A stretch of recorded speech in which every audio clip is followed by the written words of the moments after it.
জানি না কার মা নাই, কার আব্বা জান নাই, কে জানি রে মাও নাই, বাবাও নাই, কবরের বাসিন্দা হয়ে গেছে। আল্লাহ কত দূরে যায়, কত দূর খবর নেওয়া যায়।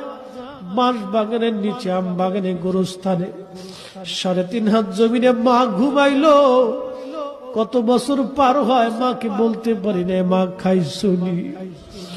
কতদিন পার হয়, আব্বাকে বলতে পারি নাই বাবা খাইছুনি। এই মাহফিল যারা সাজাইলো তাদের বাবার কুল, মায়ের কুল। মাহফিলে যারা টাকা পয়সা, শারীরিক শ্রমের মেহনত দিয়ে সুন্দর বাগানে যারা সাহায্য করলো, তোমার হাবিবের ঈদ মিলাদুন নবীর মাহফিল, আল্লাহ মেহেরবানি করে তোমার হাবিবের ইজ্জতের খাতিরে সবার আপনজনদের কবরগুলি